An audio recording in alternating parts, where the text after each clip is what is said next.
आजच्या या भागात तुमचं सर्वांचं स्वागत. देव आहे की नाही, काही जण आस्तिक असतात, काही जण नास्तिक असतात. या संबंधीचा एक लेख नेती नेती या शीर्षकाचा मंगला गोडबोले यांनी लिहिलेला लेख वाचण्यात आला. लोकसत्तेत हा प्रसिद्ध झाला होता.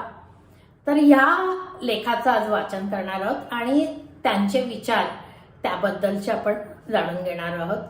आपल्यालाही त्याबद्दल विचार करायला नक्कीच हा लेख प्रवृत्त करतो. तर हा मंगला गोडबोले यांचा नेती नेती या शीर्षकाचा लेख. माझ्या लहानपणापासून आजपर्यंत मी असंख्य गोष्टी बदललेल्या पाहिल्या आहेत. बदल हाच निसर्गाचा सर्वात स्थिर गुणधर्म आहे. या तत्वानुसार बघायचं तर हे योग्यच आहे म्हणा. पण एक गोष्ट जराही बदललेली नाहीये आणि ती म्हणजे देव आहे की नाही याबद्दल माणसांमध्ये होणारे वादविवाद. देव आहे म्हणणारे ती बाजू हरिहिरीनं लावून धरतात, तर देव नाही म्हणणारेही तेवढ्याच आग्रहाने आपलं मत मांडत राहतात. आणि या दोन्ही पक्षांचे लोक वेगवेगळे युक्तिवाद करून एकमेकांवर कुरघोडी करायला बसणार वगैरे वगैरे. गमतीची गोष्ट म्हणजे दोन्ही पक्षांचे युक्तिवादाचे मुद्देही एवढी वर्ष तेच आहेत.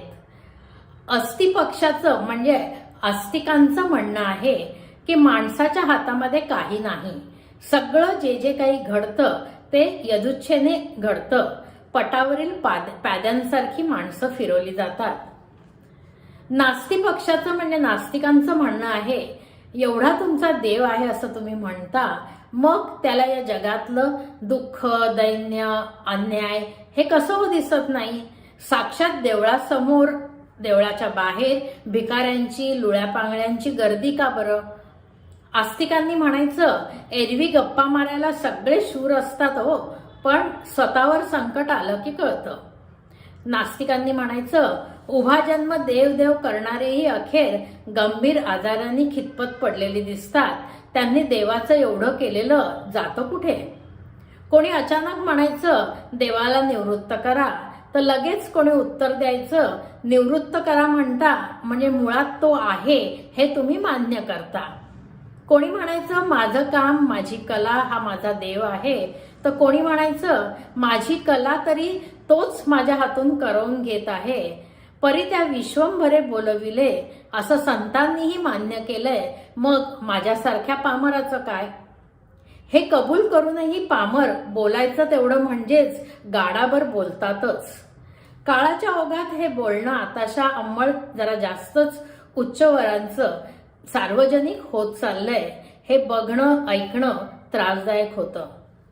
माझ्या नेहमीच्या फिरण्याच्या रस्त्यावर एखाद्या झाडाखाली, एखाद्या कोपऱ्यात एखादा दगड दिसला की हल्ली माझ्या मनात शंकेची पाल चुकचुकायला लागते. आज नुसता उभा दगड आहे, अगदी अश्रापपणे उभा आहे. कधीतरी कोणीतरी येता जाता त्याला शिंदूर फासेल. पुढे असंही कधीतरी कोणीतरी त्याच्यासमोर एखादी उदबत्ती किंवा पणती लावेल. असा दिवा लावलाय म्हटलं की ज्योतीला संरक्षण देणं भाग आलं. म्हणून मग कोणीतरी आडोसा करेल. दोन्ही बाजूंनी लाकडी फळ्या म्हणा, ॲस्बेस्टॉसचं म्हणा, पुठ्ठ्याचं म्हणा, पत्र्याचं म्हणा, छत म्हणा, जुन्या सिनेमा पोस्टरची कनात म्हणा, असं काही बाई उभं करेल. लोक येता जाता हात जोडायला लागतील. कोणी राजरोसपणे जोडतील, तर कोणी चोरून जोडतील, कोणी मनातल्या मनात जोडतील. पण एकूणात बरेच लोक त्याची दखल घ्यायला लागतील. हळूहळू त्याच्या पुढे फुलं, फुटकुळ नाणी, कधी पेढे, कधी गुळखोबरं यापैकी काही बाई पडायला लागेल. हात जोडणाऱ्यांच्या लोकांपैकी कोणाचं तरी कधीतरी जगरहाटीनुसार भलं होईल. एखाद्याला नोकरी मिळेल, कोणाला मुलगा होईल, कोणाचा असाध्य आजार बरा होईल. अशी व्यक्ती साहजिकच या नव्या देवाचा पुरस्कार करायला लागेल. पुरस्कर्त्यांची संख्या वाढत जाईल आणि मग तेथे जरा बरं देऊळ उभारण्याची मोहीम सुरू होईल. आसपासचे राहणारे, फिरणारे, काही दुकानं, उद्योग वगैरे चालवणारे पैसा देतील किंवा त्यांच्याकडून बळजबरीने ते वसूल केले जातील. एखाद्या महत्वाच्या तिथीला किंवा जयंतीला किंवा सणाला देवळाचं समारंभपूर्वक उद्घाटन होईल. त्या सर्व काळात रस्त्यावरच्या ट्रॅफिकची, वाहनांची कोंडी होईल, जनसामान्यांचं दैनंदिन जगण्यात लहान मोठे अडथळे निर्माण होतील, पण याबद्दल कोणी फार स्पष्टपणे मोठ्यांदा बोलणार नाही, म्हणजेच त्याला तसं बोलू दिलं जाणार नाही.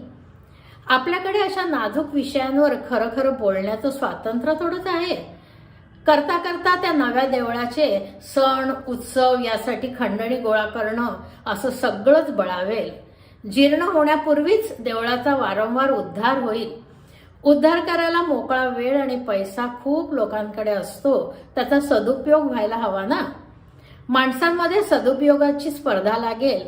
स्पर्धा आली की मत्सर, हेवेदावे, हारजीत, स्वतःला वर आणण्याचं आणि दुसऱ्याला खाली खेचण्याचे भलेबुरे मार्ग हे सगळे आलेच. आपण मधून तुम्ही आणि आम्ही कसे तयार झाले हे कळणारही नाही. आम्हीच्या नाकावर टिचून तुम्हीवाले फरलांगभर अंतरावर दुसरा एखादा शेंद्राचा दगड उभा करेल, तेव्हाच त्याला शांती लाभेल. पुन्हा त्या दगडासमोर अनुक्रमे तेल, दिवा, वात, साखर फुटाणे, फुले, हार, तोरण, नावाची पाटी, उत्सव, जयंती हे ओघाओघाने येणारच. हे देव जाणे नाही, माणसंच जाणे.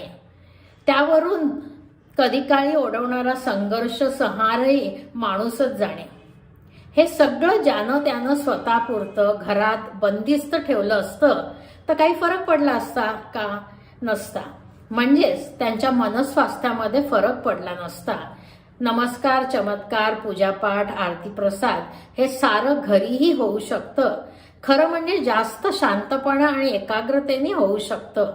पण मग त्यांची बातमी झाली नसती. त्यात नाट्य, थरार, हिरिरी, हारजीत वगैरे बातमी मूल्य आली नसती. आपण बुवा देवाचं करतो याची पुरेशी जाहिरात झाली नसती. देवाचं न करणाऱ्यांना जोडता आलं नसतं. काहींना जोडायला तर काहींना जोडायला देवा इतकं सुंदर माध्यम माणसापाशी असताना ती बरी गप्प बसतील. नेती नेती शब्दे न ये अनुमाना, यापासून हेची हेची शब्दे धरिले अभिमाना, इथवरचा हा प्रवास खूपदा विचारात पाडतो.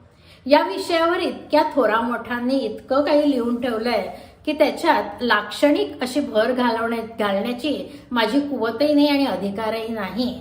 तरीही देवांना हल्ली आले तसे चांगले दिवस येणं आणि त्यामुळे माणसांना कठीण दिवस येणं या गोष्टीचा त्रास झाल्याशिवाय मात्र राहत नाही.